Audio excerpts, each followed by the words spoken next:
à tous, j'espère que vous allez bien, très contente de vous retrouver pour cette nouvelle vidéo. Elle m'a été pas mal demandée et à vrai dire j'avais prévu de la filmer il y a un mois mais je sais pas, à chaque fois les circonstances faisaient que j'ai pas trouvé le temps.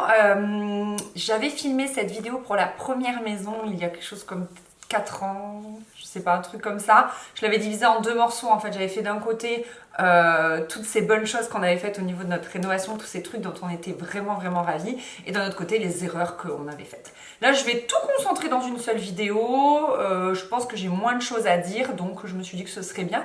Par contre je vais le faire pièce par pièce. Voilà, je me suis dit que ce serait une bonne idée. Donc écoutez, nous sommes dans la cuisine, commençons par la cuisine.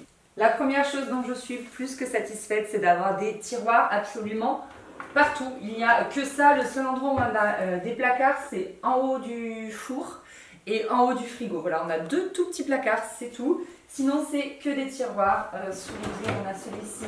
Là, on a les poubelles. Voilà, je range tout dans les tiroirs, que ce soit les casseroles, les mugs, les couverts, les assiettes, les biberons de Faustine, etc. J'ai aussi également un placard en haut où je range mes verres, mais sinon c'est tout. J'ai très peu de placards et les tiroirs c'est vraiment très pratique. L'autre chose que j'adore et que je ne regretterai jamais, c'est ma plaque blanche. C'est une Ikea et c'est incroyable comme c'est facile d'entretien. On m'avait dit tu verras ça va jaunir. Écoutez, elle a 3 ans. Elle ne jaunit pas et je suis pas la nana la plus... Enfin vous voyez, je la nettoie pas non plus tous les jours, je l'avoue. Mais elle n'a pas bougé et surtout on ne voit pas les rayures, mais c'est tellement bien, on ne voit pas les traces de chiffon non plus. J'aurais adoré reprendre une plaque blanche en bas, mais comme on ne peut pas avoir de hotte, il fallait une plaque avec une hotte intégrée et ça n'existe pas en blanc. Donc bon, voilà. Je croyais que le zélige serait salissant pour une crédence, mais pas du tout. Ce n'est pas du tout salissant. Après, moi je cuisine pas des trucs qui sautent de partout, il n'y a pas de la sauce tomate qui saute, de la friture, donc j'avoue que ça reste propre et au niveau de l'évier, il n'y a pas d'eau vraiment, de grosses projections d'eau, donc c'est aussi peut-être pour ça, c'est qu'on n'a pas, voilà, on ne fait pas une cuisine très salissante. Et enfin, si on peut, je trouve que c'est toujours bien d'intégrer dans sa cuisine des éléments qui peuvent être de la déco. Donc là, ces étagères-là, c'est top. Je me souviens que du coup pour la première maison j'avais parlé des niches qui étaient géniales et que je voulais trop refaire dans une future maison. Ici on n'allait pas créer des niches pour créer des niches, ça ne se présentait pas. Mais du coup voilà, on a fait les étagères ici, celle-là là-bas, et puis le meuble est suffisamment bas pour pouvoir mettre une plante qui tombe. Voilà, ce sont des éléments sympas qui fait que ça fait une cuisine un petit peu moins linéaire et un petit peu plus chaleureuse. On va passer maintenant au point négatif. Cet évier, je l'avais déjà dit, il est très fragile et je trouve qu'il est encore plus fragile. Celui-ci, je l'ai abîmé encore plus vite que l'autre. Et surtout, nous, à la première maison, c'était toujours un Ikea, mais ils ont changé leur modèle. En fait, à la première maison, ça allait jusque derrière, ça englobait, si vous voulez, le robinet. Ce qui fait que quand on se servait de choses, l'eau pouvait tomber ici. Enfin, quand tu te laves les mains et que tu veux refermer, tu as forcément de l'eau qui tombe là. Donc je mouille mon plan de travail et je vais vous faire un focus, mais c'est tout abîmé ici. J'en ai eu marre et c'est pour ça que je mets une petite lavette. C'est pas joli, mais au moins ça récupère l'eau. Mais c'est une catastrophe, je ne comprends pas pourquoi ils ont fait ça. Franchement, c'est une catastrophe. Et du coup, j'embraye sur le plan de travail qui est très joli, mais pas du tout costaud. Il s'est beaucoup abîmé et pourtant je suis quelqu'un de très soigneux. Et d'ailleurs le plan de travail dans la salle de bain ne s'est pas du tout abîmé, mais ça on en reparlera plus tard, alors que c'est du bois, mais je l'avais vitrifié. Celui-là je l'ai pas vitrifié, je me suis dit un plan de travail, normalement il arrive, enfin c'est un truc de cuisine, donc je m'étais dit qu'il était arrivé bien protégé, de bonne qualité et tout, mais là il a vachement souffert et la cuisine elle a que 3 ans, donc je trouve que voilà, que c'est un peu court, au niveau, voilà, que ça s'est abîmé très vite en fait, tout simplement. Du coup, vous l'avez vu si vous suivez mes vidéos, mais pour la future cuisine, il n'y aura pas de plan de travail en bois. Ça fait ma deuxième cuisine avec plan de travail en bois. J'adore parce que c'est beau, c'est chaleureux. Je trouve que quand tu poses ton assiette dessus, vous voyez, ça fait pas un bruit désagréable, ça fait un bruit sourd. Bon bah là on aura assiette en porcelaine contre du marbre, donc ça va faire un autre bruit. C'est bête, mais c'est des trucs du quotidien, vous voyez. Mais je voulais quelque chose de costaud, j'en avais marre en fait. J'en avais marre de toujours essuyer mes gouttes partout, que dès qu'il y avait quelque chose qui tombait, j'étais stressée, ça m'a gonflé en fait. Là je voulais vraiment un truc plus que pratique, plus que costaud, avec des enfants, avec une maison qui vit, où il y a beaucoup de familles, etc. J'ai pas envie de dire tout le temps attention au plan de travail. Vous voyez, ouais c'est bon, stop. Je me suis fait plaisir sur 2 cuisines, c'était joli, le bois c'est vraiment ce que j'adore, mais c'est pas toujours possible dans une cuisine. L'autre chose qu'on regrette et qu'on n'a pas fait dans la future cuisine, c'est le frigo encastré. Pareil, c'est très esthétique, c'est vraiment, voilà, c'est caché, c'est beau, etc. Mais par contre, un frigo intégré, vous avez beaucoup moins de place dedans.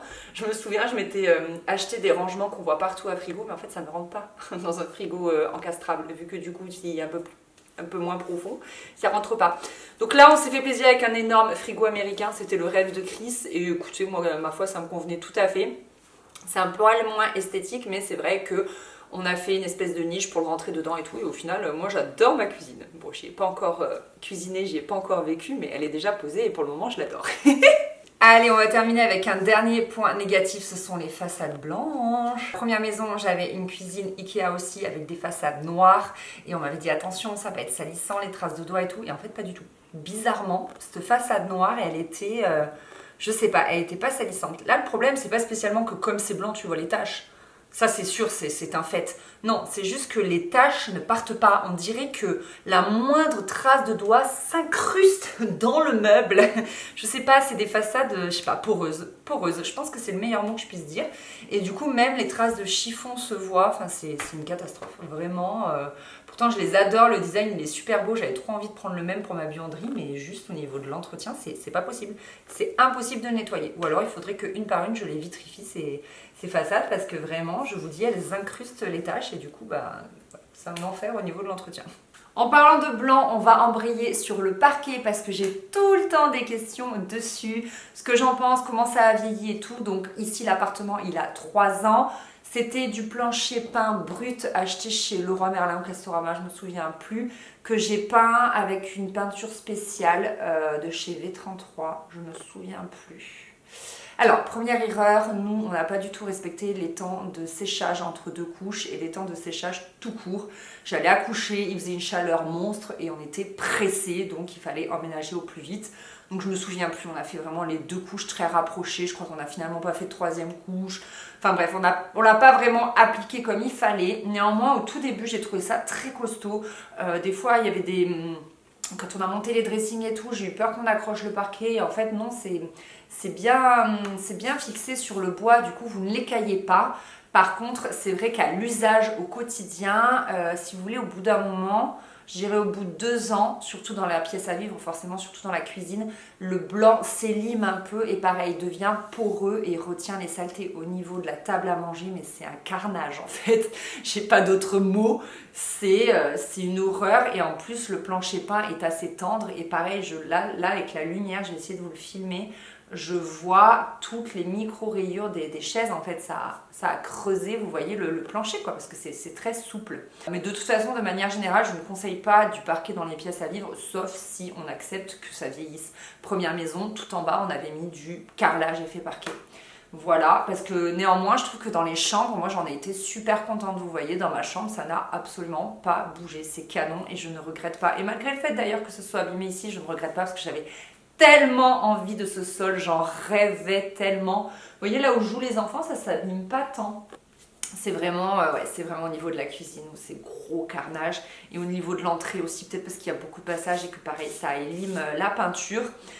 Donc du coup, ce que je pense faire ici, c'est soit poncer et trouver que ça fait un effet, vous savez, patiner joli et mettre un vitrificateur, soit reponcer, remettre une bonne couche de blanc. Et comme ici, ce ne sera que mon bureau et les chambres d'amis, je me dis, bah voilà, il y aura moins de passages, ça va moins s'abîmer, etc. Je ne sais pas encore, donc je vous tiendrai au courant. Au niveau du salon, j'ai pas grand chose à dire en termes de points positifs, points négatifs. Voilà, il est comme il est. C'est la continuité de la cuisine, la salle à manger. Par contre, encore et toujours les niches, mon Dieu, mais que j'aime ça, je trouve ça... Celle-ci, elle a été faite parce qu'en fait, en dessous, il y a le gros groupe clim. Donc du coup, c'était l'occasion, vous voyez, d'intégrer un module pour pas perdre d'espace, pour pas faire un coffrage jusqu'en haut. Donc voilà, dès qu'on peut mettre des niches, je trouve ça cool. Idem, en fait, pour les rebords de fenêtres. Tout le côté nord, on a décidé de ne pas toucher les fenêtres parce que la façade, elle est très jolie, elle est un petit peu bourgeoise, etc. Donc du coup, on n'a pas intégré de volet roulant électrique. Et ce qui nous a permis de mettre les fenêtres... en tunnel, je crois que ça se dit, et pas en applique. Vous voyez, normalement, les fenêtres dans une maison, elles viennent ici, à ce niveau-là, et pas à ce niveau-là. Ce qui fait que voilà, ça fait ces jolis rebords et ça fait ces rebords de fenêtre. On a pu mettre une planche en bois et tout, c'est joli. Moi j'aime beaucoup, beaucoup, beaucoup. On peut s'asseoir ici. Là, je trouve ça très sympa. Par contre, ça fait qu'on n'a pas du tout de volets. Donc là, ici, c'est pas grave. Dans la salle de bain, on a dû mettre un rideau thermique parce que quand même pour garder un peu la chaleur. Dans notre chambre, on a des rideaux un petit peu occultants. Et en bas, en fait, on a des volets, mais des anciens volets type persienne qui étaient déjà là et qu'on a fait rénover en fait par un menuisier. Donc voilà, c'est à savoir, c'est que du coup, si on ne veut pas rénover, eh ben, on ne peut pas mettre deux coffres de volets roulants, mais c'est quand même sympa, je trouve, les fenêtres comme ça. Moi, j'adore. Décision que je ne regrette pas du tout, c'est les murs en pierre, en fait. On a décidé, celui-ci, de le décrouter, vous savez, à moitié pour faire effet trash wall et tout. Et j'adore. Franchement, je les aime trop, mes murs en pierre. Ils sont bruts, ils sont imparfaits. Mais ils apportent beaucoup de cachet et je m'en lasse pas en fait, je les aime trop. Puis avec des plantes devant, c'est tout ce que j'aime. Vraiment, c'est tout ce que j'adore. La salle de bain, elle est absolument en bazar, donc vous m'excuserez, voilà, j'ai pas pris le temps de la ranger pour filmer cette vidéo, ce n'est pas grave, c'est la vraie vie. Des fois je suis totalement débordée, des fois elle est trop bien rangée et des fois je suis au bout de ma vie et il y en a de partout. Juste, je suis trop fan du carrelage, il est top de chez top de chez top. Le plan de travail, une merveille, c'est un plan de travail en acacia, mais que personnellement j'ai vitrifié. J'ai mis 3 couches de vitrificateur et j'ai tellement bien fait, il n'a pas bougé. Pourtant, voilà, il y a les enfants, il y a tout ce que vous voulez, il est impeccable et j'aurais dû, je vous dis, vitrifier le plan de travail de la cuisine, vraiment, parce que ici ça n'a pas bougé, il n'y a pas une trace d'eau, il n'y a pas une cloque, il n'y a rien, c'est un vitrificateur de chez V33. Je ne sais pas si c'est exactement le même que celui que j'ai utilisé, si vous regardez mes autres vidéos, dans la salle de bain des enfants, la future salle de bain des enfants, mais en tout cas, voilà, il est trop trop bien, j'en suis vraiment ravie. Le sol comme ça, un peu noir-gris, pas plus salissant que ça, vraiment, on voit pas les cheveux et tout, c'est le top. Par contre, quelle idée j'ai eu de mettre du carrelage blanc, un receveur de douche blanc, des joints blancs et une colonne de douche en bronze là, que j'ai acheté sur Amazon parce que c'était moins cher. Une catastrophe. En fait, je sais pas, la robinetterie de très mauvaise qualité, déjà elle a très mal vieilli. Et je pense que l'eau doit récupérer un petit peu de cuivre ou quelque chose comme ça. Et du coup, mais ça a taché en jaune les joints. C'est horrible. Et même le receveur, il est légèrement jauni, quoi, vous voyez, alors que ça n'a que 3 ans. Alors après, bien sûr, ça se nettoie avec des produits et tout. J'ai pas spécialement le temps en ce moment avec les travaux. Mais c'est vrai que, ouais, je trouve que ça s'est vachement abîmé. J'en suis assez déçue. Ce qu'on a trop bien fait de faire, c'est de faire ce petit décoché pour intégrer la table allongée sur notre plan de travail. Ça, on en est vraiment content. C'est un pratique. En dessous, il y a les paniers à linge sale. Ils viennent de chez Ikea, si jamais vous vous demandez. Voilà, ça, c'est notre meilleure idée. Franchement, mais c'est tellement pratique. Donc en fait, il y a des tiroirs en dessous, mais on avait laissé voilà, un décoché. C'est nous qui avons découpé le plan de travail comme ça. C'est de la balle. Franchement, c'est trop pratique. Vous avez le point d'eau juste à côté pour vous laver les mains. Si bébé voilà, a besoin d'être lavé avec une lingette avec de l'eau et tout, c'est de la balle. Dans la chambre, nous avons rajouté après coup cette petite étagère qui fait office de niche. C'est trop drôle parce que j'ai regardé du coup la vidéo de la précédente maison où je disais vraiment la niche en tête de lit, c'est trop bien. On le refera dans la future maison. On l'a fait dans aucune des chambres. Parce qu'en fait, une niche, bah forcément, ça prend de la place en fait. La partie basse, c'est de la place de perdu au sol. Et là, dans la première maison, on l'avait fait parce que ça se répondait avec le dressing, le choosing, et du coup, c'était pas de la place perdue. Vous voyez que là, vraiment, on aurait fait avancer la cloison. Mais néanmoins, de rajouter cette étagère, ça a été une bonne idée parce que ça fait office de niche et j'aime beaucoup. On m'a demandé à quelle hauteur je l'avais mise. En fait, je n'en sais rien, mais je me suis juste assise. Enfin, j'ai fait asseoir Chris parce que c'est lui qui est le plus grand. Et voilà, j'ai mis un petit peu plus au-dessus de sa tête, comme ça tu te cognes pas dessus en fait. Ça dépend vraiment de ta taille. Et elle est ultra pratique et je trouve ça très joli, c'est chaleureux en termes de déco et tout. C'est vraiment le top. Voilà, j'ai pas plus à dire au niveau de la chambre, il n'y a pas d'astuce méga incroyable, juste on a intégré le dressing. Vous voyez à ce niveau-là, Chris il a fait une cloison et ce qui fait que le dressing il est totalement intégré, c'est beaucoup plus joli, c'est beaucoup plus esthétique. Vous ne voyez pas directement le flanc du dressing et on a fait ça dans les chambres des enfants. Et dans notre dressing aussi, à chaque fois, on a habillé de placo. Par contre, il ne faut pas se louper au niveau des mesures. Hein. Ça, on en reparlera, mais soyez très précis. Ou demandez à votre plaquiste d'être extrêmement précis. J'ai vu sur Instagram des gens qui posaient d'abord leur dressing et qui faisaient ensuite leur placo autour, ce qui est une bonne idée, mais simplement tu ressalis tout quoi, parce que faire les bandes de placo, poncer, peindre et tout, alors que ton dressing il est déjà en place, voilà, c'est un peu de la gestion, mais nous on a préféré le faire avant, mais il faut vraiment pas se louper sur les mesures pour que, si vous voulez que votre dressing s'intègre parfaitement quoi. Dernier élément déco qui est vraiment assez sympa, nous sommes dans l'entrée, ce sont les rideaux plutôt que des portes de placard. Je trouve ça plus léger, plus vaporeux, moins, vous voyez, moins blocos et tout. Et en plus, vous pouvez changer régulièrement la couleur, ça coûte moins cher qu'une porte de placard. Moi j'aime trop, en plus vous pouvez faire jusqu'au plafond, vous voyez, c'est pas du sur-mesure qui coûte très cher et tout. Donc vraiment, les rideaux à la place de porte de placard, c'est quelque chose que j'adore. Chris n'aime pas parce qu'il trouve ça chiant à remettre, vous savez, si c'est mal fermé, si vous faites que juste comme ça, c'est moche, vous voyez, faut bien... C'est sûr que c'est pas comme une porte que tu rabats et qui pouf se ferme toute seule, mais moi je trouve que c'est quand même plus joli. Donc voilà, si c'est quelque chose que vous pouvez faire au niveau de vos placards, personnellement c'est quelque chose que je conseillerais. Bon, comme je vous ai dit, c'est un petit peu le bazar vu qu'on va pas tarder à déménager, mais on va faire un dernier élément que j'ai bien aimé qui peut peut-être vous aider, qui est une astuce. Quand on a une chambre comme ça, base de plafond, en fait là on est vraiment sous les rampants, on peut pas mettre de plafonnier, donc ce qui peut être bien c'est de mettre des petites appliques partout, ça fait une ambiance assez chaleureuse je trouve, donc il y en a 2 dans la chambre de Faustine, et ouais je trouve ça hyper agréable. De manière générale, de toute façon c'est très agréable d'avoir plusieurs points lumineux dans une pièce, c'est ce qu'on a essayé de faire au maximum nous en bas. La maison elle va vraiment avoir plein de points lumineux partout parce que voilà ça fait quelque chose de très chaleureux. Du coup dans cette chambre il n'y a pas de plafonnier, comme je vous disais le plafond est très bas, mais ces 2 petits points là en applique c'est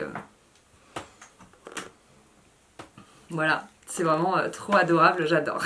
Et bien voilà, cette vidéo est terminée, j'espère qu'elle vous a plu, qu'elle a été le plus instructive pour vous. J'ai essayé de répondre aux questions qu'on me pose le plus, à savoir vraiment le parquet, la plaque de cuisson et le fait d'avoir une cuisine blanche.